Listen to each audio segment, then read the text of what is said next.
Naura dan Negeri Salju. Kisah putri yang membeku. Naura terbangun di pagi yang dingin, menyadari bahwa desa mereka telah diselimuti salju yang tebal. Sudah 3 hari, desa Asiania ditutupi oleh salju yang semakin menebal karena hujan salju yang tak kunjung mereda. Awalnya Naura, Pluto serta penduduk desa senang dengan adanya salju yang turun di desa mereka. Namun entah mengapa, salju tak kunjung reda selama 3 hari, yang membuat penduduk desa Asiania tak kuat menahan dingin yang melanda, dan membuat beberapa penduduk mengalami sakit. Naura bertanya kepada ibunya, namun ibunya pun tidak tahu mengapa semua ini bisa terjadi. Pada hari itu Naura memutuskan untuk mencari tahu dengan menemui beberapa penduduk desa. Namun, banyak dari mereka tidak mengetahui penyebabnya.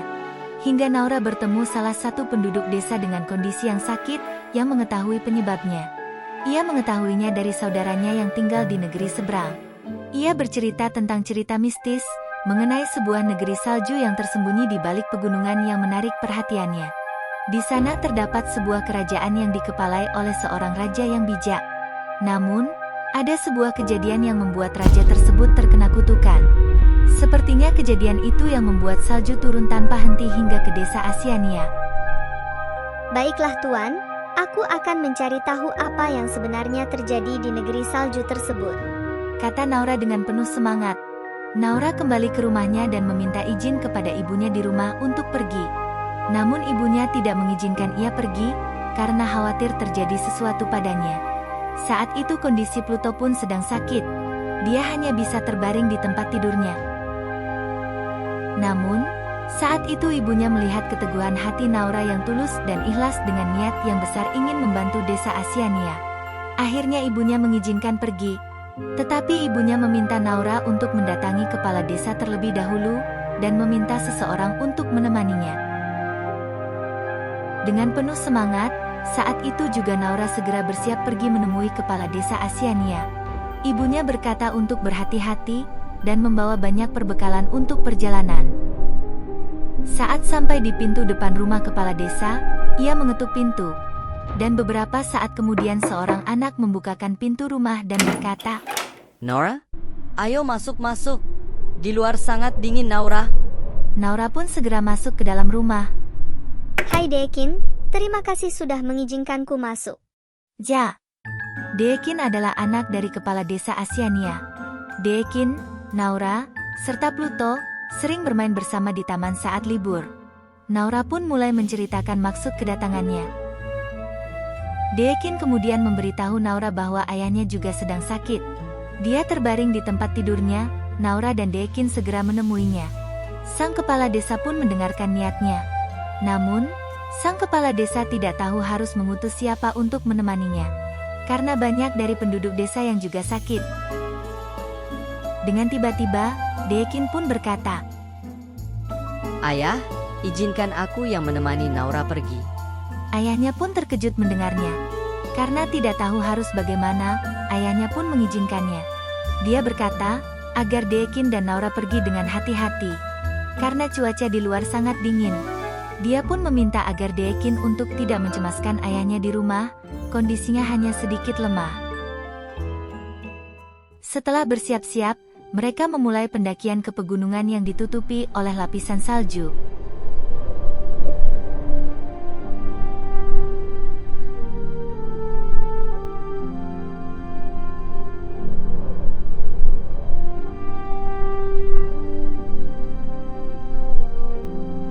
Setelah beberapa waktu melewati hutan salju dan pegunungan, mereka tiba di pintu gerbang menuju istana es yang megah. Saat mereka memasuki gerbang, Naura dan Dekin merasa seolah-olah mereka telah memasuki dunia lain yang penuh keajaiban. Tetapi, misteri mulai menyelimuti mereka ketika mereka menemukan koridor-koridor gelap dan ruangan-ruangan yang terlupakan di dalam istana es. Di salah satu ruangan, mereka menemukan patung es yang menggambarkan seorang gadis dengan tatapan mata sedih. "Lihat Naura, apa yang terjadi di sini? Mengapa ada patung es seorang gadis?" Dekin bertanya dengan rasa ingin tahu. Naura menyentuh lembut patung itu dan merasakan getaran kecil. Aku merasa ada kesedihan yang terkunci di dalam hatinya. Kita harus mencari tahu lebih lanjut Dekin. Mereka melanjutkan eksplorasi mereka dan menemukan buku harian tua yang terletak di atas meja di salah satu ruangan. Buku harian itu berisi kisah seorang gadis bernama Aluna yang hidup di istana es tersebut. Aluna adalah putri dari seorang raja yang meninggal dunia secara misterius. Kisahnya penuh dengan kesedihan dan kehilangan. Naura, sepertinya ada sesuatu yang tidak beres di sini. Apa yang terjadi dengan Putri Aluna? Menurut buku harian ini, Aluna kehilangan ayahnya secara misterius dan merasa kesepian di istana ini. Apa yang bisa kita lakukan untuk membantunya? Kita harus mencari tahu kebenaran di balik kepergian sang raja dan mengungkap misteri ini. Naura dan Deekin menjelajahi ruang bawah tanah yang tersembunyi di dalam istana.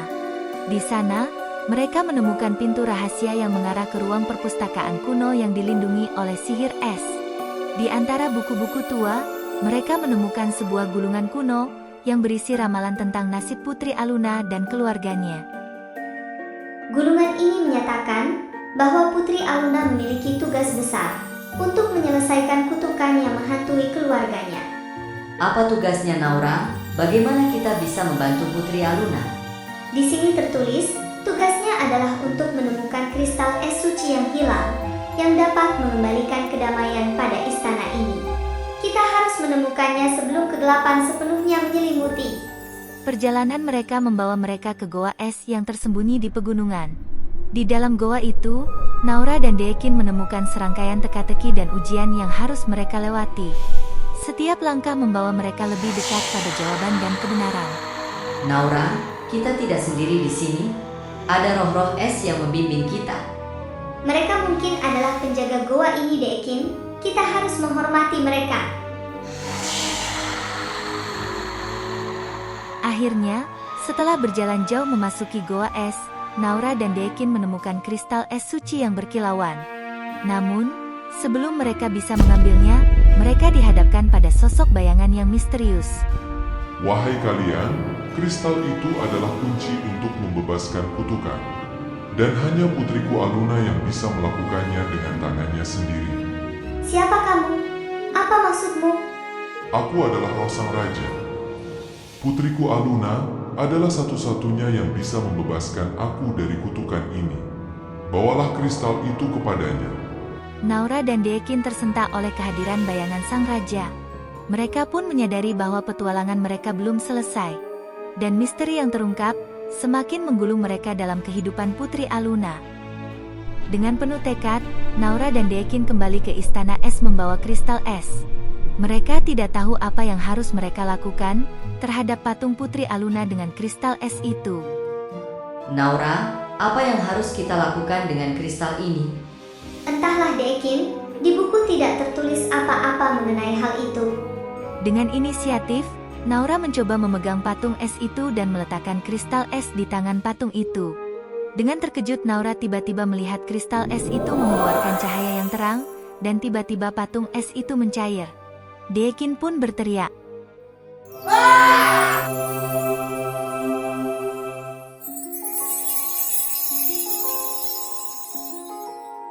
Jangan takut, Deekin. Itu Putri Aluna.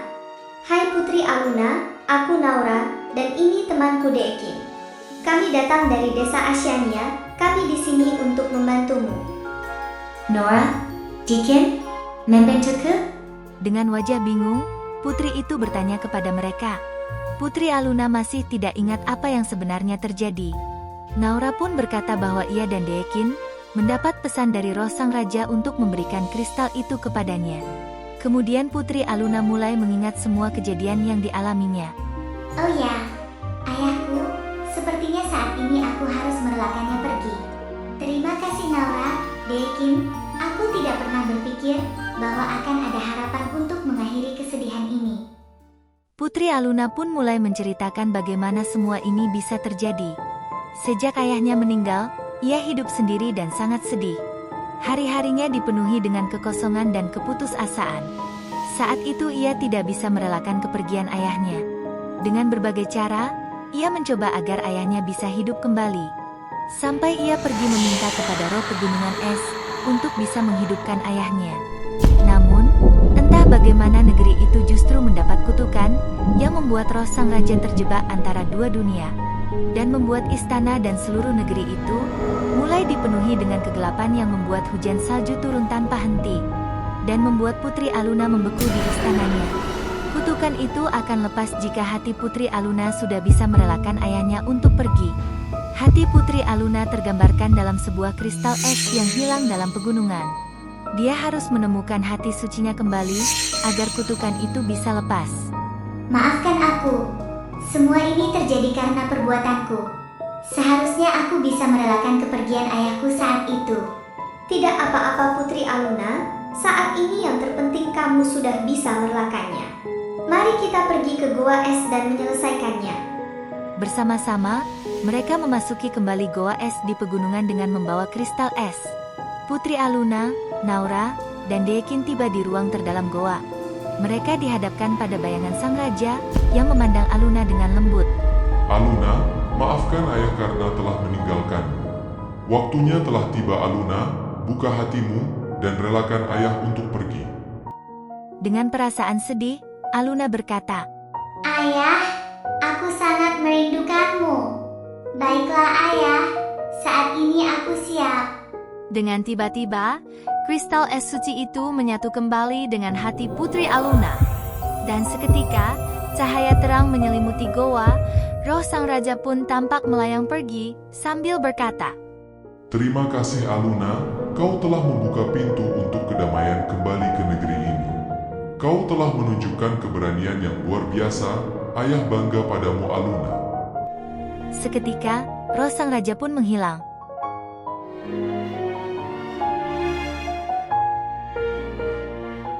Saat mereka kembali ke istana, warna-warni cahaya kembali bersinar di sekitar mereka. Putri Aluna berterima kasih kepada Naura dan Deekin karena telah membantunya, dan membuat ia sadar mengenai arti sebuah kehidupan, bahwa hidup ini tidaklah abadi. Maka ia bertekad untuk mulai membuat kehidupannya menjadi lebih berarti, sehingga ia akan melakukan segalanya untuk kebaikan negerinya. Dengan hati yang penuh kebahagiaan, Naura dan Deekin meninggalkan negeri salju tersebut. Mereka kembali ke desa Asiania, di mana cahaya kembali menerangi seluruh desa. Penduduk yang sakit pun mulai membaik dan kembali beraktivitas seperti sedia kala.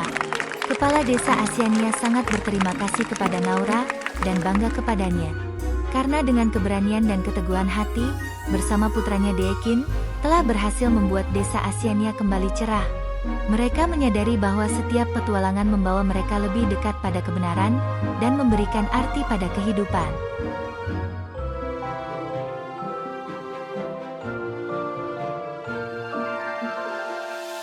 Baiklah teman-teman, itulah akhir dari cerita petualangan Naura kali ini. Jika kalian suka, like, komen dan share ya.